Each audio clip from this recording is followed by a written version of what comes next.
Warning about an illness that could impact our pets. Wildlife experts say we need to use caution to make sure you don't spread bird flu. Bird flu's been an ongoing problem since 2022, but recently experts found cats can be impacted.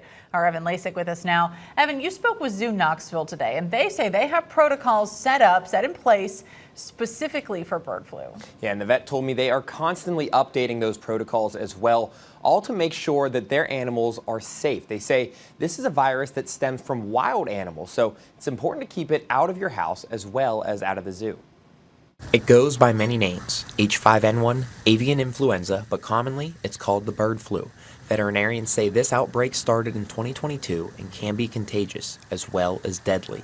Generally found in wildlife, specifically waterfowl like ducks, geese, etc., and can spill over into other species of birds and other wildlife. And now, over the past couple of years, has also been spilling into some mammal species as well.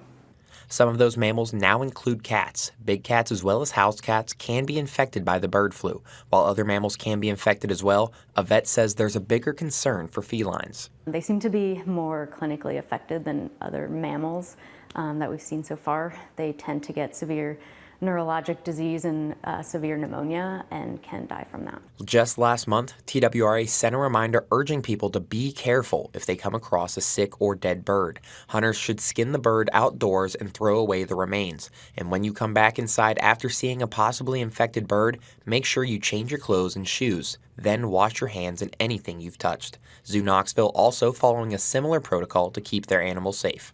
We also try to prevent wild birds from entering enclosures.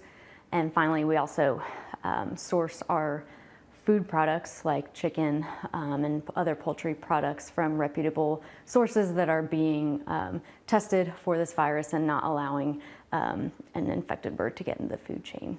When it comes to a house cat, Dr. Sheldon with UT Veterinary and Medical Center says to watch what they do outside as well as what they're eating. We recommend not feeding them raw meat, not allowing them access to wild birds, especially wild, sick, or dead birds. If you yourself are exposed to livestock, poultry, or are hunting waterfowl, that you practice good biosecurity, changing your clothes, washing your clothes, changing your shoes, not touching your cat. Dr. Sheldon adds an infected cat does not have a great outlook. The best treatment is just supportive care. The zoo adds they have not had to put down any animals due to the bird flu. Brittany. Evan, thank you.